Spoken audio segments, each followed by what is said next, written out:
जैसा कि ब्रेक पर जाने से पहले हमने बताया था, अब बारी है खास चर्चा की और हमने आपको बताया था आज की चर्चा का विषय क्या है कि क्या कहीं ना कहीं विपक्ष मुद्दे को पैंतरे को बदल रहा है।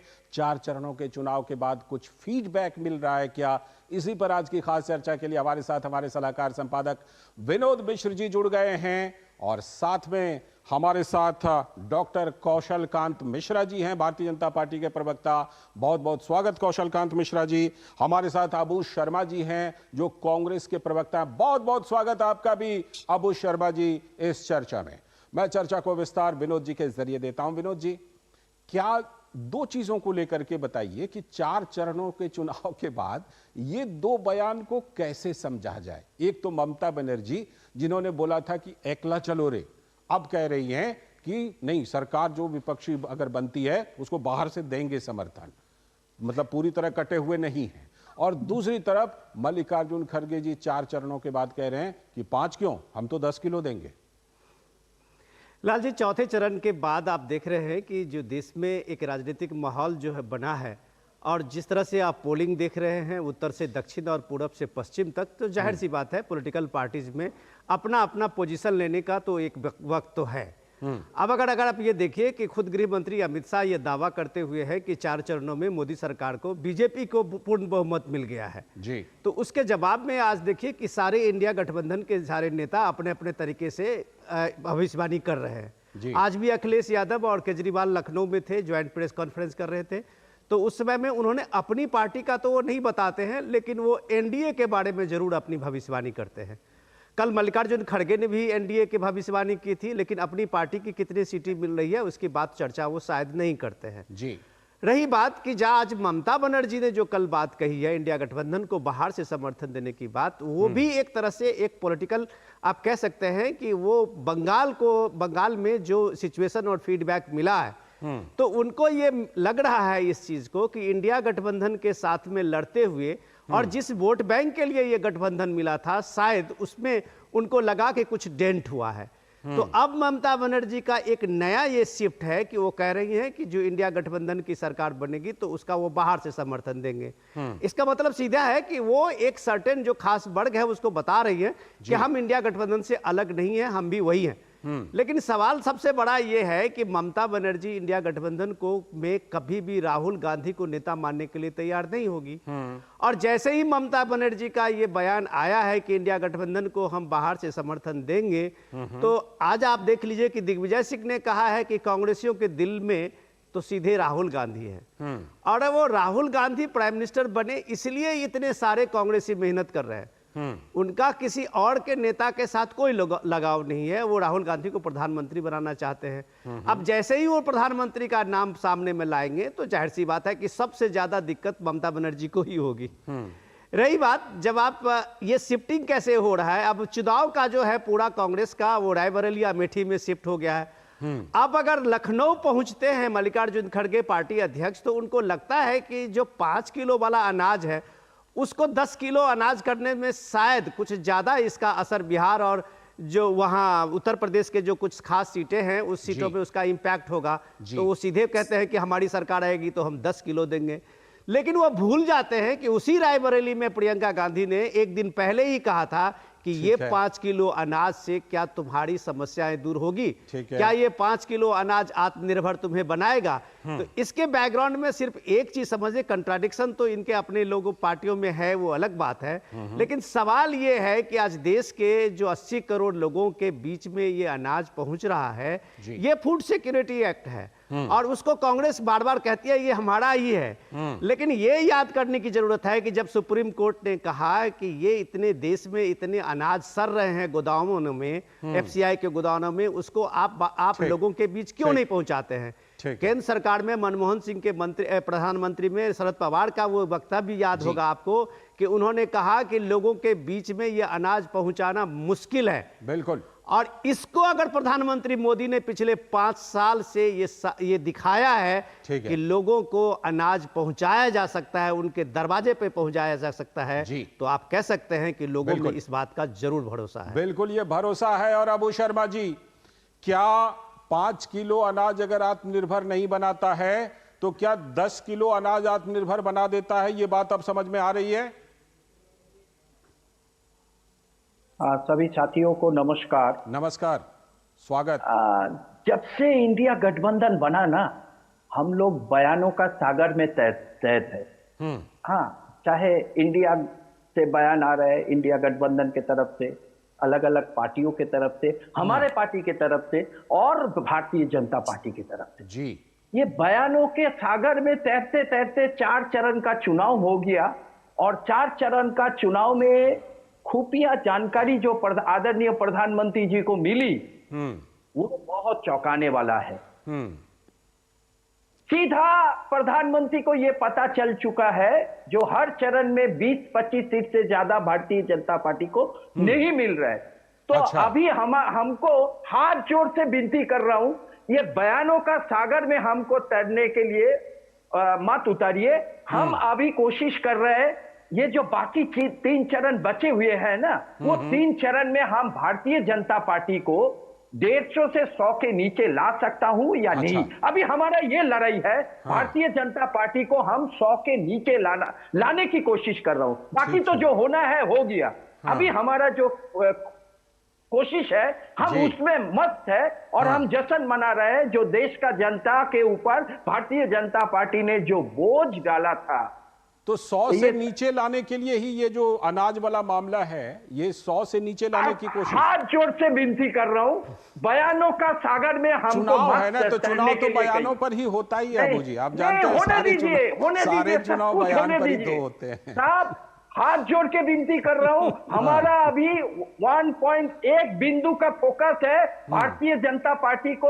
अभी 150 का उसका जो उम्मीद है, हम लोग जो समझ रहे हैं 150 से हम उसको 100 में लाने की कोशिश कर रहा हूं। उसी में हमको व्यस्त रहने दीजिए। कोई बयान आपको अब पूरा जब से इंडिया हुआ तमाम बयान आपको छोड़िए, खरगे जी का बयान तो लेंगे ना, खरगे जी का तो बयान उसी कोशिश में तो बयान दिया उन्होंने। आदरणीय, हम क्या बोला शुरुआत में, हम बयानों का सागर में तैर रहे। वो इंडिया गठबंधन से भी आया, सबका बयान ले लिया। अभी हम व्यस्त है 100 के नीचे लाने दीजिए। मैं लौटता हूं आपके पास, लौटता हूं अबू जी। कौशल कांत मिश्रा जी वो कह रहे हैं कि देखिए बयानों के सागर में हम नहीं तैरते, हम तो भारतीय जनता पार्टी को 100 से नीचे लाने में लगे हुए हैं।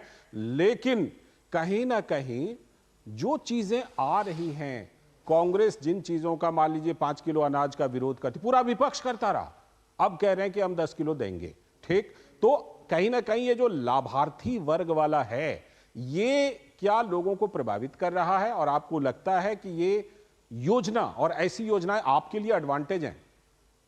लालचंद जी, बिल्कुल सही आपने कहा है। जैसा कि माननीय मोदी जी की योजना थी, सबका साथ सबका विकास, सबका प्रयास और सबके विश्वास के साथ जाति और धर्म से ऊपर उठ करके सभी का सर्वांगीण विकास करना, ये तो मूल मंत्र रहा है मोदी जी का 14 से लेके आज तक।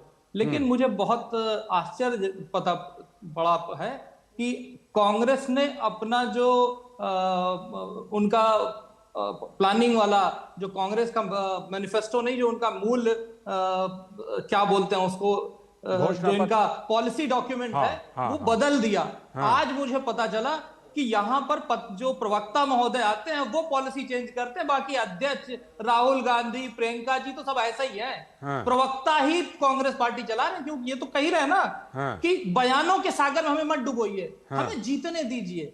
ये कोशिश यही तो बोल रहे हैं। यानी कि अध्यक्ष खत्म हो गए, राहुल गांधी खत्म हो गए, प्रियंका गांधी खत्म हो गई, कांग्रेस के सारे बड़े नेता खत्म हो गए। जो नया इनका पॉलिसी डॉक्यूमेंट, उसमें प्रवक्ता जो टीवी पे कहेंगे उसी पे कांग्रेस चलेगी। इसीलिए एक शेर है, हमने कुछ कहा ही नहीं। अरे सर, अच्छा, एक बढ़िया शेर, कोई शेर सुना रहे हैं, सुन लीजिए। शेर सुनिए, शेर सुनिए। शेर सुनने के बाद फिर आऊंगा आपके पास। अबू शर्मा जी एकदम फिट बैठता है कांग्रेस के ऊपर। सुना दीजिए। हम तो कुछ कहा ही नहीं।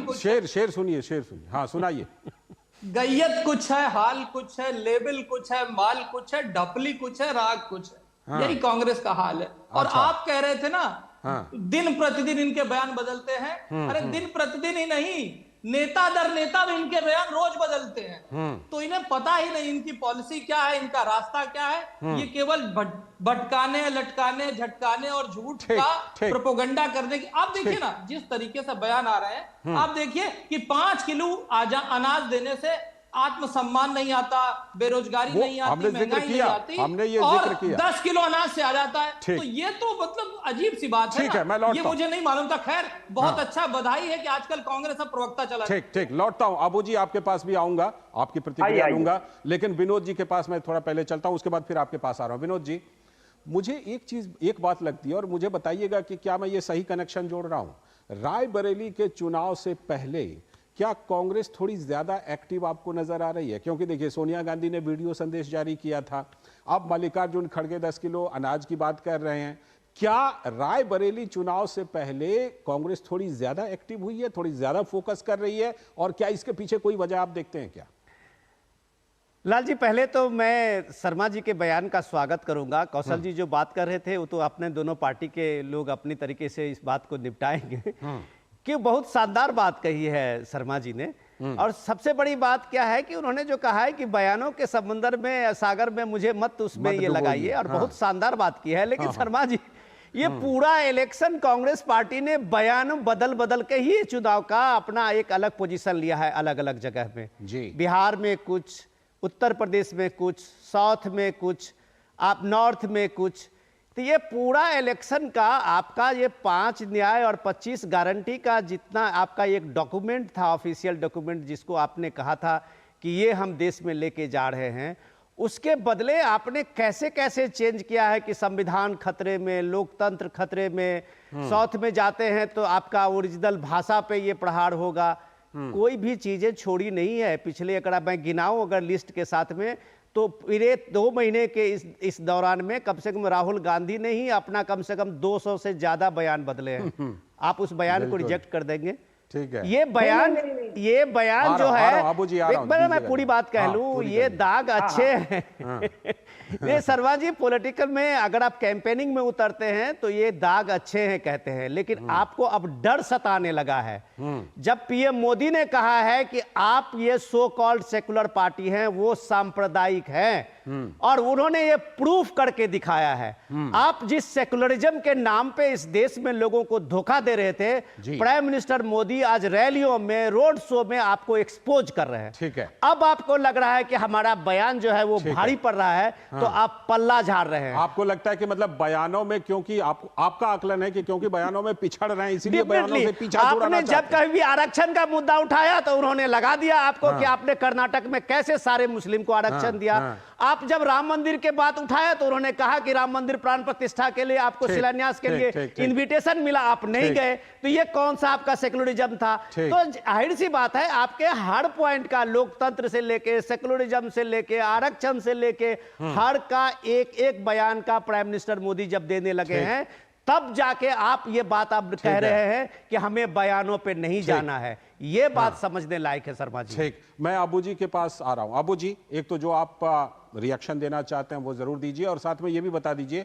क्या रायबरेली चुनाव से पहले कांग्रेस को थोड़ा सुपर एक्टिव होने की जरूरत महसूस हुई है? नहीं, सबसे पहले आजादी के बाद से ये पहला चुनाव है। ये देश का आदरणीय प्रधानमंत्री जी अपने 10 साल का कार्यकाल में क्या किया बताया नहीं, कभी नहीं बताया। 2014 का मैनिफेस्टो उठा लीजिए, आप देखिए, गंगा साफ करेंगे, 2 करोड़ नौकरी देंगे, 100 स्मार्ट सिटी बनाएंगे, और ना जाने कितना याद रखूं। हाँ, सबको जितना जितना सेक्टर है सबको पकड़ के उन्होंने जो आश्वासन दिया था, मैं कौशल जी को बोलूंगा, आप तो सनातनी हिंदू है, और मोदी जी गंगा मैया ने बुलाया है, गंगा मैया का शपथ लेके आप कहिए, घुमाइए मत। गंगा मैया का शपथ लेके आप कहिए जो 2014 में हमारा मैनिफेस्टो जो था वो हम लोग पूरा 2 करोड़ नौकरी देश का युवा को साल में दिया। हम लोग गंगा साफ किया, जिस काशी ने आदरणीय लगभग 52 करोड़ रोजगार का डेटा आ गया है। नहीं, कहा आपने किसी ने एक ऑटो खरीदा, उसको भी प्रधानमंत्री जी ने उसको रोजगार में स्कॉच एजेंसी का रेफरेंस दे रहा हूं।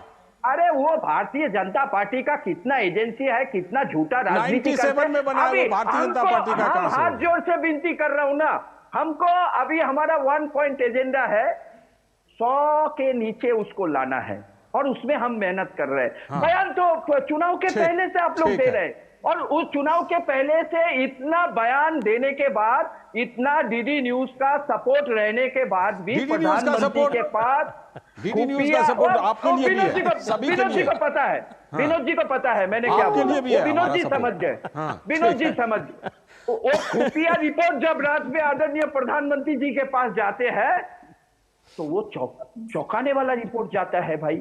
हर जगह से इंडिया मैंने जो हवाला दिया था वो स्कॉच के रिपोर्ट का दिया था, डीडी न्यूज का नहीं। तो हम अभी जश्न मनाने का स्थिति में हैं। आप जितना भी बयान लेके जितना भी कुछ करें, बाकी 3 चरण में, पहले अबू जी पूरी कर लें। इस देश का बेरोजगार, इस देश का किसान, इस देश का महिलाएं, जिस तरह से पूरा देश चुनाव में इंडिया गठबंधन के पक्ष में मतदान किया, उसी तरह से करेंगे। आप लोग बयानबाजी करते रहिए और डीडी न्यूज सहयोग करते रहिए। एकदम बिल्कुल लगता है परहेज करें। कौशल जी काउंटर कीजिए।